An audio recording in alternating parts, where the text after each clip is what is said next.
It was January 1777. The American Revolution was on the brink of collapse.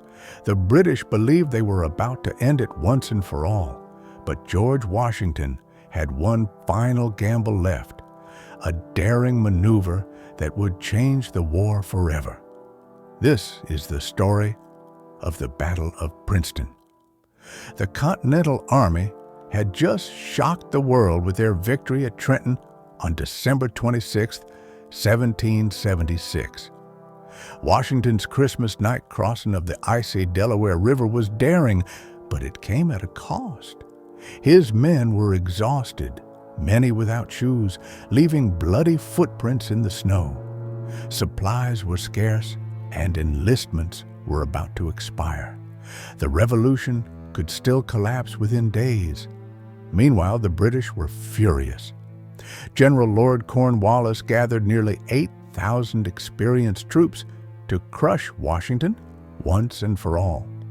By January 2, 1777, Cornwallis had Washington pinned near the Assunpink Creek in Trenton. The Continental Army faced annihilation. That night, Washington made a bold decision. Instead of retreating or surrendering, he ordered his men to keep the campfires burning to deceive the British. Drums echoed in the night, making it seem like the Continentals were preparing to fight at dawn. But under cover of darkness, Washington led 5,000 men on a secret night march around Cornwallis's army, their target, the British rear guard at Princeton. The march was grueling. The soldiers trudged through frozen mud, their muskets wrapped in cloth to muffle sound. Horses pulled cannons quietly over back roads. The fate of the Revolution rested on silence and discipline. At sunrise on January 3, 1777, the Americans encountered British troops under Colonel Charles Mawhood near Princeton. Mawhood's men were some of the best in the British Army, hardened by years of war. As the two forces collided, the American militia faltered under the fierce British charge. Panic spread, and for a moment, defeat seemed certain. It was then that George Washington rode to the front.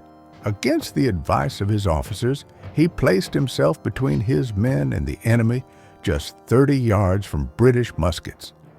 Cannonballs tore through the ground, musket balls whizzed past. But Washington stood firm, rallying his men. "Parade with us, my brave fellows." His presence turned panic into determination. Inspired by Washington's courage, the Americans counterattacked. Brigadier General Hugh Mercer fought valiantly, but was mortally wounded, refusing to surrender. Until the end, reinforcements under John Cadwalader and Nathaniel Greene arrived, steadying the line. The battle raged across the frozen fields and orchards of Princeton. Muskets flashed, bayonets clashed, and cannon fire shook the ground. Finally, the British line broke. Mawhood's troops fled toward Trenton, while others retreated to New Brunswick.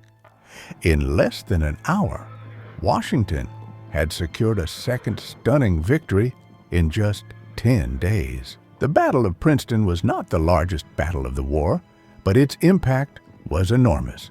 The victories at Trenton and Princeton restored hope in the American cause. Recruitment surged, morale soared. For the first time, ordinary colonists truly believed independence might be possible. Even the world took notice. Reports spread across Europe of Washington's daring maneuvers. In France, leaders who had doubted the Revolution began to reconsider. The young American Republic had shown it could fight and win. The winter of 1776 had begun with despair and near defeat, but by January 1777, thanks to two bold gambles at Trenton and Princeton, the Revolution was alive. George Washington had not only saved his army, he had saved the dream of independence. Want to discover more about the American Revolution? Don't forget to like, subscribe, and join us here on Deeper History.